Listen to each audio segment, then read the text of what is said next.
மனிதன் நாகரீகம் எனும் குடிலில் ஏறி வசிக்கத் தொடங்கும் முன் ஒலிகள் அரைக்கூவல்களாய் வடிவம் பெற துவங்கிய காலம் தொட்டு கல் தோன்றி மண் தோன்றா காலத்தில் முன் தோன்றிய மூத்த மொழி நம் அன்னை தமிழ் மொழி. காலமெல்லாம் கடந்து நிற்கும் நம் தமிழ் மொழி உலகின் மிக பழமையான மொழி என்று கருதப்படுகிறது. மொழிகளுக்கெல்லாம் தாய்மொழியாக திகழ்ந்து தமிழரின் வரலாறு, வாழ்வியல், அறம், மாண்பு மற்றும் கலாச்சாரத்தின் அடையாளமாக விழுந்து வரும் அன்னை தமிழ் மொழியின் உண்மையை அதன் பண்பாடு, இலக்கியம், சிற்பக்கலை, ஓவியக்கலை, கட்டிடக்கலை மற்றும் கல்வெட்டுகளில் காண முடிகிறது. 3 பிரிவுகள், 133 அதிகாரங்கள், மொத்தம் 1330 குறள்களில் இப்பாரினை அளந்து இவ்வுலகிற்கு இன்றியமையாத பொதுமறையை இயற்றி தந்த தமிழ் தாயின் தலைமகன், வையத்துள் வாழ்வாங்கு வாழ்ந்த தெய்வ புலவர் திருமகனார் திருவள்ளுவர்.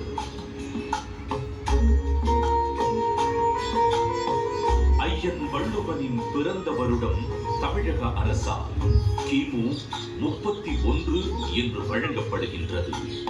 சென்னையின் மயிலாப்பூரில் வாழ்ந்ததாக கருதப்படும் இவர் காவிரி பாக்கத்தை ஒட்டி வாழ்ந்து வந்த மார்க்செயின் என்பவரது மகள் வாசுகியை மணம் முடித்தார் என்றும் கூறப்படுகின்றது.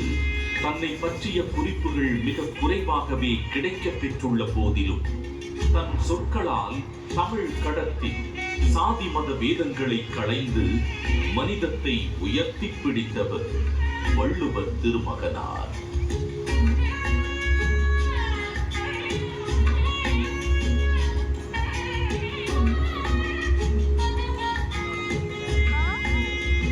சுமார் 2000 ஆண்டுகள் பழமையான சங்க இலக்கியத்தில் 11 கீழ்கணக்கு நூல்களில் ஒன்றான திருக்குறளை தமிழ் மொழியின் தலைசிறந்த நீதி நூல்களில் ஒன்றென கூறலாம். 1.5 அடியில் 7 சொற்களில் மட்டுமே கொண்டு எழுதப்பட்டு ரத்தின சுருக்கமாக, அதே நேரத்தில் மிக ஆழமான கருத்துக்களை வெளிப்படுத்தும் நூலாக, மிகச்சிறிய வார்த்தைகளில் மிகப்பெரிய தத்துவங்களை அடக்கியுள்ள நூலாக இருக்கும் திருக்குறள் இன்றும் அது வகுத்தளிக்கும் நெறிமுறைகளுக்காகவும் அது வழங்கக்கூடிய பகுத்தறிவிற்காகவும் தமிழர்கள் மட்டுமல்லாது பல்வேறு மக்களால் விரும்பி போற்றப்படுகிறது.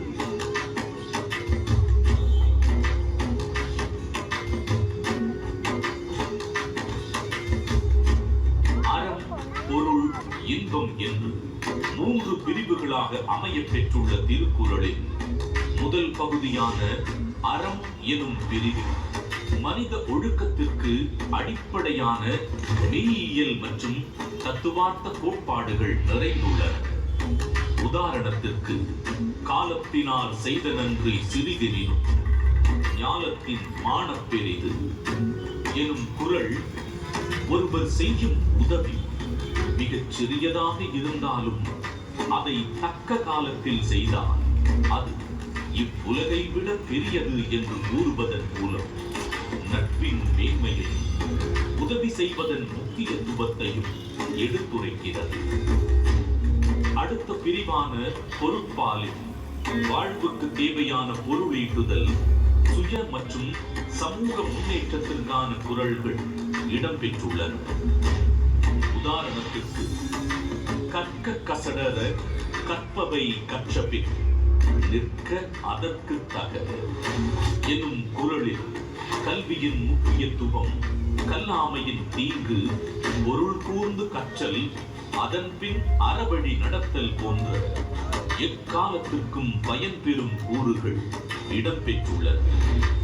3ஆம் பிரிவான இன்பத்து பாலில் இல்வாழ்க்கைக்கு தேவையான அகக்கூறுகள் இடம்பெற்றுள்ளன.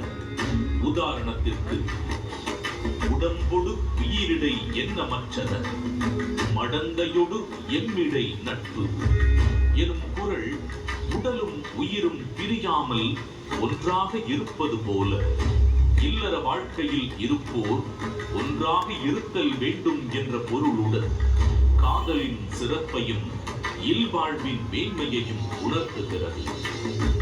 ஏறத்தாழ 60க்கும் மேலான உலகின் பல்வேறு மொழிகளுக்கு மொழிபெயர்க்கப்பட்ட திருக்குறள் உலகெங்கும் அதிக அளவில் மொழிபெயர்க்கப்பட்ட சமயம் சாரா நூல்களில் ஒன்றாக திகழ்கிறது.